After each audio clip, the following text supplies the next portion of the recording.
राजा मालिद को पूर्ण ज्ञान की प्राप्ति हुई, क्योंकि शुद्ध अवस्था में उसे साक्षात पूर्ण पुरुषोत्तम भगवान ने उपदेश दिया था। ऐसे प्रबुद्ध करने वाले दिव्य ज्ञान के द्वारा वह प्रत्येक वस्तु को समस्त दृष्टिकोण से समझ सकता था। जैसे चैप्टर का नाम है अगले जन्म में पुरंजन पोथी की शरीर की प्राप्ति। अगला जन्म हमारा कैसे क्या होगा, हाँ, इस पे ये समझाया जा रहा है। पुरंजन को और एक कथा से समझाया जा रहा है। माल्यध्वज कौन है? माल्यध्वज की उदाहरण से उसको एक्सप्लेन किया जा रहा है कैसे उसने किया। तो ये कुछ पिछले श्लोकों से माल्यध्वज का बारे में आ रहा है कि ये तपस्या के द्वारा राजा माल्यध्वज धीरे धीरे शरीर तथा मन से जाड़ा तथा गर्मी, धूप, वायु तथा वर्षा, भूख तथा तपस्या, अच्छा तथा बुरा, इन द्वैत भावों के प्रति समान दृष्टि वाला हो गया। इस प्रकार उसने सभी द्वंद्वों पर विजय प्राप्त कर ली। अभी भगवत धाम जाने की तैयारी करनी है तो हमें ये सारे द्वंद्वों से कोई फर्क नहीं, ठंडी गर्मी। और कैसे उसने किया? तपस्या के द्वारा। ये मनुष्य जन्म तपस्या के लिए है। बहुत खाया पिया मजा किया पुरंजन ने, एंजॉय किया पूरा सेंस ग्रेटिफिकेशन। अभी अभी वो तपस्या करने निकला है और नारद मुनि अभी उसको ये माल्यध्वज की कथा से उसको समझा रहे हैं कैसे करना है। माल्यध्वज तपस्या के द्वारा धीरे धीरे धीरे धीरे शरीर तथा मन के से जाड़ा तथा गर्मी, सुख तथा दुख, वायु, वर्षा, भूख, प्यास, सब कुछ इससे वो द्वंद्वों से वो ऊपर उठा। और फिर आगे क्या बताया? पूजा से, तप से तथा नियमों के पालन से राजा माल्यध्वज ने अपनी इंद्रियों, प्राण तथा चेतना को जीत लिया। इस प्रकार उसने हर वस्तु को परम ब्रह्म श्री कृष्ण रूपी केंद्र बिंदु पर स्थित कर लिया। तो ये समझाया जा रहा है ये हमें भी करना है यही सब। और कैसे होगा वो भी समझा रहे हैं। पूजा से और तप से। पूजा मतलब वो टिन टिन बैल बजाया पूजा नहीं, पूरा भगवान पे हमारा स्मरण होना है। हर चीज हम जो भी करेंगे भगवान की प्रसन्नता के लिए करेंगे, राइट। तथा नियमों को पालन करना, तो नियम बहुत जरूरी होते हैं। प्रभुपाद ने तो हमें 4 नियम तो दिए ही है, क्योंकि वो तो धर्म के 4 पहिए हैं, तो वो तो फॉलो करने ही करने हैं। विधि विधानों का पालन करना है। 12th चैप्टर भगवत गीता में भी एक्सप्लेन किया है कि क्या है भक्ति के लिए विधि विधान का पालन मतलब क्या। उसमें पूरा ग्रेडेशन दिया है। आप ये नहीं कर सकते तो ये करो, ये नहीं कर सकते तो ये करो, ये नहीं कर सकते तो भक्ति के विधानों का पालन करो। तो विधि विधान क्या है भक्ति के लिए? व्हाट इज विधि? वो तात्पर्य में प्रभुपाद लिखे हैं क्या है विधि। 12th चैप्टर में भगवत गीता। सुबह मंगला आरती में उठना है, चैंटिंग करना है, भगवान की सेवा करनी है, गुरु पूजा करनी है, भागवत श्रवण करना है, भगवत गीता भी इस शाम को श्रवण करनी है। तो ये श्रवण और कीर्तन, जैसे नवदा भक्ति प्रहलाद महाराज ने बताई है विधि। श्रवणम कीर्तनम विष्णु स्मरणम पाद सेवनम अर्चनम वंदनम दास्यम साख्यम आत्मनिर्भर। ये 9 में से कोई एक भी किया तो भी हम भगवान को प्राप्त कर सकते हैं। लेकिन हम लोग कोई एक अच्छे से कर नहीं पाएंगे। श्रवणम मतलब सुखदेव महाराज, परीक्षित महाराज जैसा श्रवण करना है। 7 दिन नॉन स्टॉप, न खाया न पिया न सोया। हम लोग तो 1 घंटे में ऊपर नीचे लेफ्ट राइट चालू हो जाता है, राइट। और हमारा मन भी भटकता है, कॉन्सेंट्रेशन हमारा नहीं, मन चंचल है, तो ऐसा श्रवण काम नहीं करेगा। तो हमें ये नवधा भक्ति का सब हमको थोड़ा थोड़ा प्रैक्टिस करते हैं। हम श्रवण भी करना है, कीर्तन भी करना है, स्मरण भी करना है, सेवा भी करनी है। प्रभुपाद ने पूरा पैकेज हमें एकदम परफेक्ट दिया है, बस उतना फॉलो करो, you will go by. Chant dance Krishna prasad and be happy, simple बना दिया एकदम, है ना। तो तपस्या तो हमसे होती नहीं, हमारे लिए 4:30 को मंगला आरती में जाना ही बड़ी तपस्या है। 16 माला कंप्लीट करना ही बड़ी तपस्या है ना। एकादशी व्रत निर्जल करना बड़ी तपस्या है। ये सारे तपस्या मनुष्य योनि में हमें ये सारे फॉलो करेंगे तो हम शुद्ध बनेंगे, जैसे आज के इसमें आएगा। और ये जैसे बताया कि माल्य द्वेष ने अपनी इंद्रिय प्राण तथा चेतना को जीत लिया है? ये तपस्या किसके लिए है? कि हमारी इंद्रियों को कंट्रोल करने के लिए है। नहीं तो इंद्रियां सेंस ग्रेटिफिकेशन में भटकती है, तो इसको कंट्रोल करना है तपस्या। और प्राण तथा चेतना कॉन्शियसनेस भी हमारी शुद्ध होती है ना। पूरा टाइम अगर हम कृष्णा कॉन्शियस में रहेंगे और चिंतना भी कितना कृष्णा कॉन्शियस बनता है। इस प्रकार उसने हर वस्तु को पर ब्रह्म श्री कृष्ण रूपी केंद्र बिंदु तथा केंद्र बिंदु पर स्थित कर दिया। तो इस तरीके से कृष्णा ही हर कार्य में हमें कृष्ण को सेंटर में रख के करना है, कृष्ण की प्रसन्नता के लिए करना है। बस वही कार्य हमारा भौतिक कार्य ही, खाना पीना उठना बैठना सोना हर चीज भक्ति बन जाता है। केंद्र बिंदु आपका कृष्ण है। आप सो भी रहे हो तो ये शरीर को 6 घंटे को रेस्ट देना भी जरूरी है, क्योंकि सेवा करने के लिए आराम करना है। बहुत हार्ड वर्क करेंगे तो वापस वो बीमार हो जाएगा, वीक हो जाओगे। तो रेस्ट भी तो देना है, कोई भी मशीन है ना, मशीन को सर्विस कराना होता है, ये भी हमारा मशीन है। भगवान की सेवा के लिए उपयोग करना, तो उसको आराम भी देना है। तो 6 घंटे की नींद अगर आप ले रहे हो वो आपकी भक्ति है, क्योंकि आप रेस्ट इसलिए ले रहे हो कि भगवान की सेवा करना है। खाना भी जरूरी है, क्योंकि शक्ति भी चाहिए। एक जन निर्जल करते हैं तो वीक फील करते हैं, तो स्ट्रेंथ चाहिए सेवा के लिए। खाना भी आप इसलिए खा रहे हो कि भगवान की सेवा के लिए खाना है। और भोग लगा के प्रसाद खाना है। आप नौकरी पे जा रहे हो, पैसे कमा रहे हो, सेवा करेंगे भगवान की तो हर चीज के लिए, भोग के लिए, श्रृंगार के लिए, सेवा को भी तो हर जगह पैसे की आवश्यकता है। तो हम हमारे एंजॉयमेंट के लिए नहीं जा रहे। आप ऑफिस जाओ, कमा के पैसे लाके भगवान की सेवा में उसका उपयोग करो। अपनी जितनी आवश्यकता उतना तो रखना है, लेकिन बाकी पैसे भगवान की सेवा के लिए यूज करेंगे तो वो आपका नौकरी जाना भी भक्ति बन जाता है। ऐसे हर कार्य, हर भौतिक कार्य कोई छोड़ना नहीं है, वही आप जो कर रहे हो करो, लेकिन सेंटर बिंदु कृष्ण बना। भोजन बना रहे हो, भोजन तो बनाएंगे हम ही खाएंगे, लेकिन भगवान के लिए वो बना रहे हो। हाँ, वो भोजन बनाना भी आपका भक्ति बन जाएगा।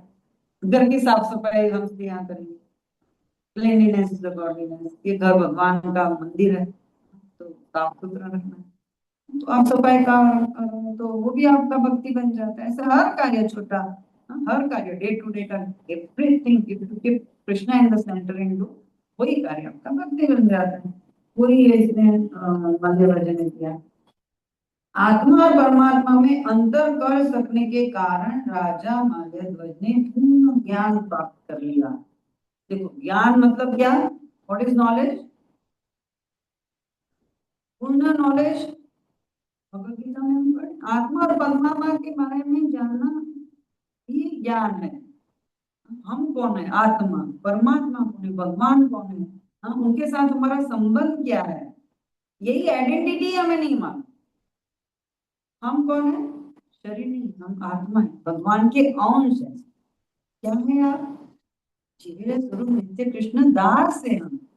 बस इतना जान गए, सब जान गए। आपकी पहचान ही ये है कि आप भगवान के अंश और भगवान के दास हैं। तो करना क्या है आपको?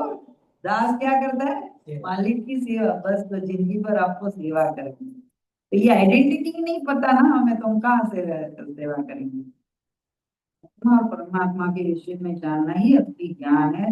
ये इसने माल्यध्वज ने प्राप्त कर लिया। व्यक्तिगत आत्मा एक स्थानिक है, जबकि परमात्मा सर्वव्यापी है ना। आत्मा सबका इंडिविजुअल है, लेकिन आपके हृदय में आत्मा के साथ परमात्मा भी है, वो कॉमन सबका है, ये सेम है। इसलिए परमात्मा सबके बारे में जानता है। मैं आपके बारे में नहीं जानूंगी, आप मेरे बारे में नहीं जानूंगी, लेकिन परमात्मा को मेरे विषय में मालूम, आपके विषय में, हर एक के विषय में मालूम, क्योंकि सबके हृदय में जो परमात्मा है वो एक ही है, सर्वव्यापी है। यह भौतिक देह आत्मा नहीं है, अपितु आत्मा इस भौतिक देह का साक्षी है। उन्हें उनका पूरा पूरा ज्ञान हो गया। तो ये ज्ञान असली ज्ञान है जो मालय ध्वज हो गया। तभी ये ज्ञान हो जाने से फिर अभी क्या, अभी आज का श्लोक, इस प्रकार राजा मालय ध्वज को पूर्ण ज्ञान की प्राप्ति हुई, क्योंकि शुद्ध अवस्था में उसे साक्षात पूर्ण पुरुषोत्तम भगवान ने उपदेश किया था। ये ज्ञान से हम शुद्ध हो गए। अभी भगवत धाम जाना है तो ये सब मोह माया मात्सर्य लोभ ये सारे दुर्गुण से हमें शुद्ध होना पड़ेगा। शुद्ध अवस्था में ही भगवत धाम जा पाएंगे, राइट। तो जब तक हम अपने आप को ये शरीर मानेंगे, तो ये हम सब कुछ अपना मानेंगे, ये मेरा है, मेरा है ना, हम मेरे में ही अटक जाएंगे। ये मेरा है, मैंने किया, मेरे सक्सेस प्राप्त की, मेरी बुद्धि से, मेरे बलबूते से मैंने प्राप्त किया। हर चीज में हमें अहंकार आ जाएगा कि मेरा। लेकिन ये बुद्धि किसने दी, आपको शक्ति किसने दी? हाँ? भगवान बोलते हैं ना, बुद्धिमान का बुद्धि में हूँ, बलवान का बल में हूँ। तो हर चीज तो भगवान की हुई, आप यूज कर रहे हो, तो आपने क्या किया? आपका तो कुछ यहाँ है नहीं। तो ये अंडरस्टैंडिंग जब भी आएगी तो हमारी प्यूरिफिकेशन, क्या हम तो कुछ कर रहे हैं, हमारे तो कुछ है ही नहीं है, हम ना कुछ लाए थे ना कुछ लेके जाएंगे। तो ये अंडरस्टैंडिंग जब है तो हमारी शुद्ध अवस्था हो जाती है, तभी साक्षात भगवान आपको उपदेश देंगे। है, भगवान उनको उपदेश दिए, ऐसे प्रबुद्ध करने वाले दिव्य ज्ञान के द्वारा वह प्रत्येक वस्तु को समस्त दृष्टिकोण से समझ सकता था। है? तो ये ज्ञान उसका आ जाने से वो हरेक को समदृष्टि से देखता था। ना, फिर कोई हमारा शत्रु भी नहीं रहेगा, हम सबके हृदय में परमात्मा का दर्शन करेंगे, हम सबके प्रति प्रेम भाव से वर्तन करेंगे। हाँ, वही वैष्णव होते हैं जो पर दुखी दुखी होते हैं। है ना? तो ये अंडरस्टैंडिंग आ जाने से वो समदृष्टि, उसकी दृष्टिकोण से वो समझ सकता था हर चीज को। जैसे आज लोग तात्पर्य में प्रभुपाद क्या समझा रहे हैं, इस लोक में साक्षात भगवतोक्तेन गुरुणा हरिणा पद महत्वपूर्ण है। हाँ? जब भक्त पूर्ण पुरुषोत्तम भगवान की भक्तिमय सेवा संपन्न करके करने कर, कर, करने द्वारा होता है क्या यहाँ वर्ड का हाँ? क्या लिखा है आपने? करके द्वारा अपने, ये कैसे करके मतलब भक्ति सेवा संपन्न करके अपने आप को पूर्ण शुद्ध कर लेता है। हाँ? भगवान की जब भी हम भक्ति करेंगे, सेवा, भक्तिमय सेवा करेंगे, अनअलॉयड डिवोशनल सर्विस, प्रभुपाद हमेशा लिखते हैं अनअलॉयड भक्तिमय सेवा। सेवा कैसी होनी? अन्य अभिलाषिता सुन, कोई अभिलाषा के बिना निष्काम भाव से जो करते हैं, वो है सेवा। कुछ आपका इंटेंशन है कि मैं ये करूंगा तो मुझे ये प्राप्त होगा, तो वो भक्ति नहीं होगा, फीलिंग होगी किसने। हाँ, भगवान की प्रसन्नता के लिए उनकी सेवा हम करते हैं तो वो भक्तिमय सेवा होगी। है ना, कि आपका कोई उसमें उद्देश्य नहीं, आप जो कर रहे हो सिर्फ और सिर्फ भगवान की प्रसन्नता के लिए कर रहे हो। हाँ, तो भक्तिमय सेवा संपन्न करने के द्वारा वो अपने आप को पूर्णतः शुद्ध कर लेता है। हाँ, तो हमें अपने आप को शुद्ध कैसे करेंगे? भगवान की सेवा कर, सेवा करनी है बिना कोई कामना के, निष्काम भाव से। तो श्री भगवान स्वयं आत्मा से बात करते हैं। जब भी आप शुद्ध बन जाओगे, तो आपके हृदय में आत्मा है, परमात्मा उससे बात करेगा, है ना, अंदर से आपको इंस्ट्रक्शन देगा। फिर भगवान स्वयं उसको आदेश देते, उपदेश हेल्प करते हैं। है ना, श्रीमद भगवद गीता में बताया है 10.10 में, श्री भगवान में भगवान श्री कृष्ण, श्रीमद् भगवद गीता में भगवान श्री कृष्ण ने इसकी पुष्टि की है। तेषां सतत युक्तानां भजतां प्रीति पूर्वकं ददामि बुद्धि योगं तं येन माम् उपयन्ति ते। जो प्रेम पूर्वक मेरी सतत पूजा करते हैं, हाँ, प्रेम पूर्वक सतत सेवा, एक्चुअली पूजा बोलेंगे तो सेवा करते हैं, उन्हें मैं बुद्धि प्रदान करता हूँ। He will guide you. यदि आप निष्काम भाव से भगवान की सेवा करेंगे, प्रसन्न होंगे भगवान, तो वो बुद्धि देंगे कि कैसे मेरे पास आना है। क्या बुद्धि देंगे भगवान? उन्हें मैं बुद्धि प्रदान करता हूँ जिससे वे मेरे पास आ सकते हैं। सिर्फ सेवा से हम सबको प्रसन्न कर सकते हैं। इवन सास की भी हम सेवा करेंगे तो वो भी प्रसन्न हो जाएगी, बहू मेरी कितनी अच्छी, कितनी मेरी सेवा करती है। मतलब कि सेवा से हम प्रसन्न कर सकते हैं किसी को भी। हाँ, अपने हस्बैंड की भी। हाँ, प्रेम से अगर हम सेवा करते हैं तो हस्बैंड से भी। हाँ, स्त्रियों का यही है। सास भी कभी बोल, दैट इज डिफरेंट, ये कलयुग है। लेकिन आप उसके बावजूद भी, भले सास माम अच्छे बिहेव करते हो, उसके बावजूद भी आप फिर भी अच्छे ही बने रहो। एक न एक दिन उसको फिर ये होगा ही। हाँ, जैसे अपने ये जगाए मगाए, हाँ, वो लोग भी कितने बुरे थे। नित्यानंद प्रभु तो इतना हाथ जोड़ के रिक्वेस्ट करके प्लीज भगवान का नाम लीजिए। हाँ, तो उस पर मार दिया ये मटका फूटता पत्थर से, अब खून निकलने लगा। गुस्सा नहीं किया उसके बावजूद भी। हाँ, क्योंकि उनकी बुद्धि दुर्बुद्धि है, उनको नहीं पता कि वो क्या कर रहे हैं। लेकिन फिर भी नित्यानंद प्रभु ने क्रोध नहीं किया उनपे, फिर भी वो हाथ जोड़ के उनसे प्रार्थना ही कर रहे हैं। और महाप्रभु को जाके जब भी बताया गया कि इन्होंने ऐसे किया, नित्यानंद प्रभु के सर से खून निकला, महाप्रभु को गुस्सा आ गया, वो सुदर्शन चक्र को बुला दिए। हाँ, लेकिन नित्यानंद प्रभु, हाँ, ये तो हमें सब पे कृपा करना है का आपका ये जो अवतार है, महावदन्य है। हाँ? कृष्ण प्रेम प्रदाय थे। हाँ, सबको कृष्ण प्रेम देना है, आपको किसी पे गुस्सा या किसी को मारना काटना नहीं है। तभी महाप्रभु शांत हुए। नित्यानंद प्रभु की request से तभी जगह मंगाए ने, हाँ, क्या, हाँ, ये नित्यानंद प्रभु को हमने मारा, फिर भी वो देखो हमारा साइड ले रहा है कि इनको माफ कर दो, पता नहीं क्या करना है।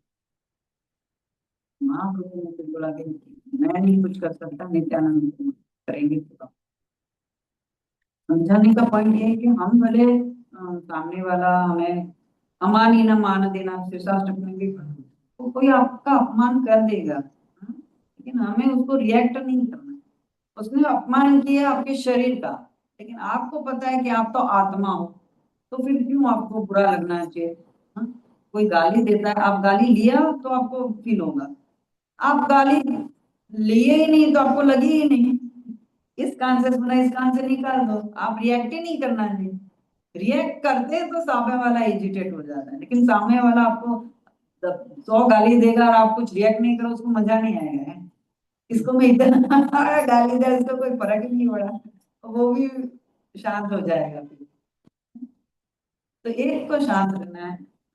वैसा हमें अपना, हम वैष्णव है, हमें अपनी आइडेंटिटी नहीं भूलनी है कि हम तो सबके हृदय में परमात्मा देखेंगे। वो लोग अज्ञान है, उनको नहीं मालूम है, वो वैसे बिहेव करें, लेकिन हमें तो पता है कि सबके हृदय में परमात्मा है। आप गाली दोगे तो आप तो शरीर को दे दो, लेकिन गाली तो परमात्मा को आप दोगे, क्योंकि वो तो शरीर नहीं, परमात्मा के हृदय में है। तो ये वैष्णव लोग की सोच होती है, तो ये कभी उलझते नहीं है। तो ऐसे लोगों को भगवान भी बुद्धि देते हैं, जिससे कि वो भगवान के पास जा सके। हाँ, श्री भगवान प्रत्येक हृदय में परमात्मा रूप में स्थित है, देखो प्रत्येक के हृदय में। तो हम किसी से उलझेंगे ही नहीं जब ये ज्ञान होगा कि सबके हृदय में परमात्मा है। हाँ, तो फिर सब हमारे मित्र ही होने हैं। और वे चैत्य गुरु अर्थात आंतरिक गुरु की तरह कार्य करते हैं, है ना। कभी कभी हम लोग कुछ गलत करते हैं, लेकिन अंदर से आपको कोई गाइड करता है कि देखो ये गलत है, मत करो। लेकिन हमारी बुद्धि कभी कभी साथ नहीं देती, हम मन की नहीं सुनते। गलत बुद्धि, हम फिर भी गलत ही करते हैं। दो अंदर से हम गाइड करते हैं परमात्मा कि ये गलत काम कर रहे हो, मत करो। के बावजूद हम कभी, हमारे बोलते हैं ना, विनाशकारी विपरीत बुद्धि, बुद्धि साथ नहीं देता है मन का, हम गलत करते हैं। लेकिन चैत्य गुरु है, भगवान सबके हृदय में। वासुदेव क्या है, वंदे कृष्णम वंदे जगत गुरु, सबके कृष्ण गुरु है, सबको वो गाइड करते हैं। और बिना गुरु के ज्ञान मिलेगा नहीं, और बिना गुरु के हम भगवत प्राप्ति भी नहीं कर पाएंगे, है ना। गाइडेंस देंगे, तो ये आंतरिक गुरु की तरह कार्य करते हैं, किंतु वे उन्नत शुद्ध भक्तों को स्वयं सीधा आदेश देते हैं। शुद्ध भक्तों जो है उसको सीधा आदेश, जैसे अर्जुन को भी सीधा आदेश दिया, पूरा भगवत गीता सुना दिया, कितना आदेश दिया, ये करना, ये क्यों करना, वो सब पूरा एक्सप्लेन कर दिया उसको। तभी अर्जुन करिष्ये वचनम तम, नष्ट मोहात् करिष्ये, उसको पूरी भगवत गीता सुनी। और वो भी कि आपको समझ आई क्या, ना समझ आई तो मैं वापस आपको समझाता हूँ। हाँ? लेकिन उस पर मनन करो और फिर जो चाहे वो करो। फ्रीडम भी दिया है, उसको जबरदस्ती नहीं किया। ये जो मर्जी है करो, डिसीजन इज योर। मैंने आपको पूरा ज्ञान दे दिया, समझा दिया सही गलत क्या है। नाउ यू डिसाइड, बुद्धि भी मैंने आपको दी है, ज्ञान भी मैंने आपको दिया है। नाउ डिसीजन फाइनल आपका है, कर लड़ना है कि नहीं लड़ना। तो वी अर्जुन स्ट्रेट नष्ट मोहार्थ दिल दबदा करिष्ये वचनम। मेरा सारा डाउट क्लियर हो गया। आपने जो बोला मैं करने के लिए भी रेडी हूँ। उठ गया, धनुष लेकर खड़ा हो गया, मैं विरोध आता है, मैं नहीं लड़ूंगा। ऐसे शुद्ध भक्त को भगवान स्ट्रेट आदेश देते हैं। प्रारंभ में जब भक्त निष्ठावान तथा गंभीर होता है तो श्री भगवान उसके अंतःकरण से आदेश देते हैं कि गुरु के पास जाओ। किंतु जब गुरु से भक्ति के विधि विधानों के अनुसार शिक्षा प्राप्त कर लेता है और राग भक्ति अर्थात श्री भगवान के लिए स्वतः स्फुरित अनुराग के स्तर को प्राप्त कर लेता है, तो श्री भगवान भी उसे अंतःकरण से आदेश देते हैं। तेषां सततयुक्तानां भजतां ते। तो ये आपको विधि विधान कौन बताएंगे? गुरु। ये गुरु की आवश्यकता पड़ेगी। अगर भगवत धाम जाना है तो गाइडेंस, मार्गदर्शन गुरु ही करेंगे, बिना गुरु भगवत प्राप्ति नहीं होने। कोई भी फील्ड में हमें कोई मास्टरी प्राप्त करनी है, एक्सपर्ट बनना है, तो किसी का गाइडेंस हमें चाहिए। डांस ले लो, म्यूजिक ले लो, अपने आप हम नहीं सीख सकते। जो उसका एक्सपर्ट होगा, मास्टर होगा, वो हमें सिखाएगा, तब हम भी मास्टर बनेंगे। भगवत धाम जाना है तो हमें तो रास्ता नहीं पता कैसे पहुंचेगा। हमारा तो इतनी अशुद्धि है, बुद्धि भी हमारी अपूर्ण है। हाँ? चार डिफेक्ट ऑलरेडी हमारे में है। हाँ? हमारी इंद्रियां अपूर्ण है, हम झूठ बोलते हैं, चीटिंग करते हैं। तो ऐसे इसमें हम कैसे भगवत धाम जाएंगे? ये गुरु हमें विधि बताएंगे कि भाई 16 माला करो, पूरे रिलेटेड प्रिंसिपल फॉलो करो, हाँ, भगवान की सेवा करो। और उससे जब हम शुद्ध बनते हैं तभी ये रागानुगा भक्ति, हाँ, रागा से वैद हम लोग कर रहे हैं। वैदिक भक्ति दो प्रकार की भक्ति है ना, वैदिक भक्ति, रागानुगा भक्ति। वैदिक भक्ति मतलब जो विधि बताए उसको एटलीस्ट आप फॉलो करो, हाँ?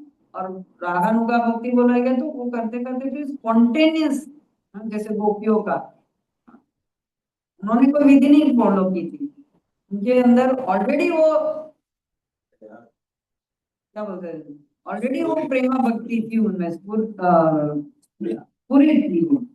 जैसे यहाँ बना रागा से भक्ति अर्थात श्री भगवान के लिए स्वतः पूरी अनुराग।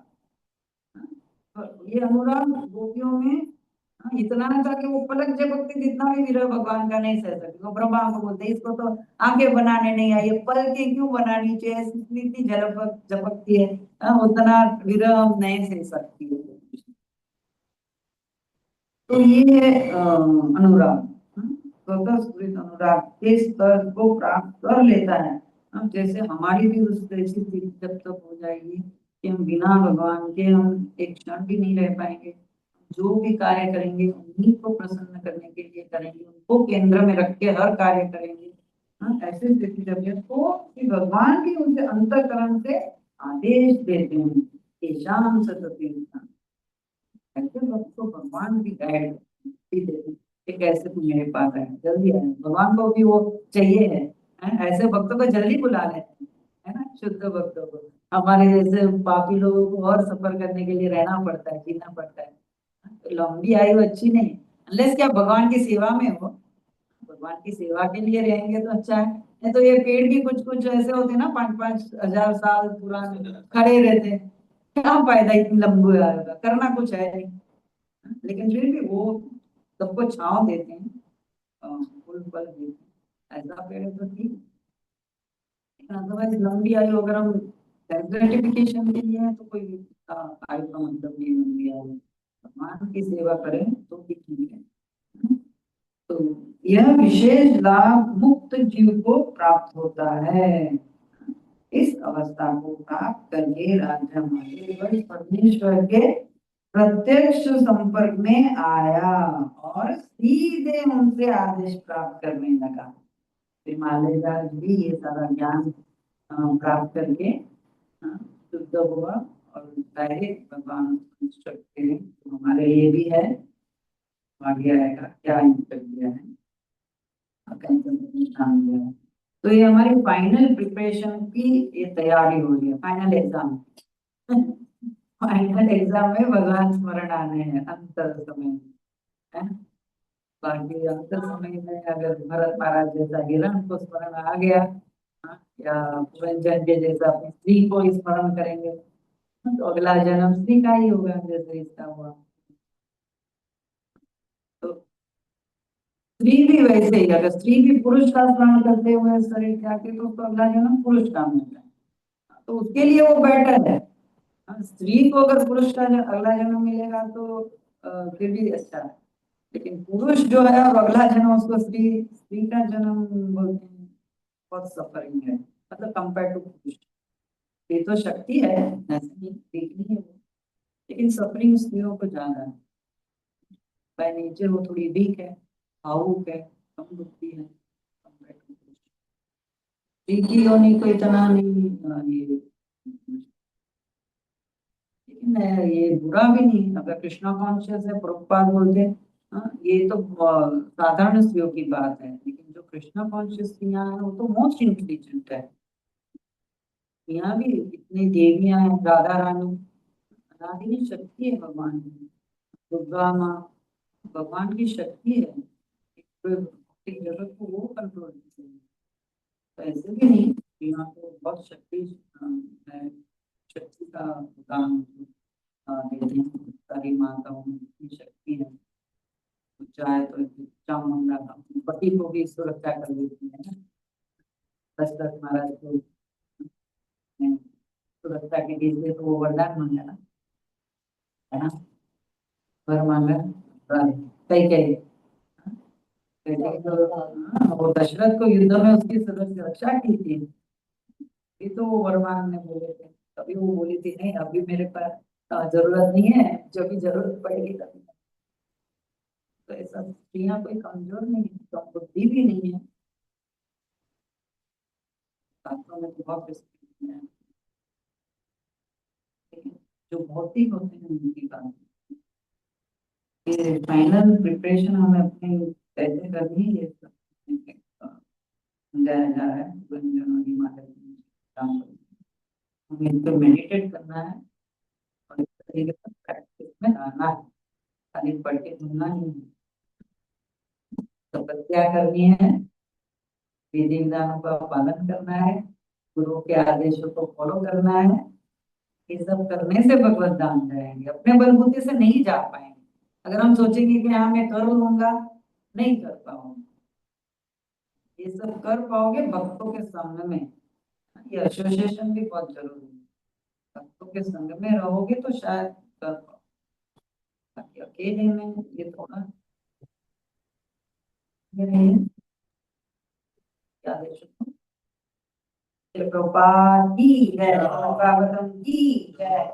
हरे कृष्णा कृष्णा कृष्णा हरे हरे, हरे राम राम राम हरे हरे। श्री प्रभुपाद की जय। आपका बहुत बहुत धन्यवाद, पहले से सुना कुछ गलती होगी तो प्लीज करिए, कुछ अच्छा लगा तो प्रतिपाद का आशीर्वाद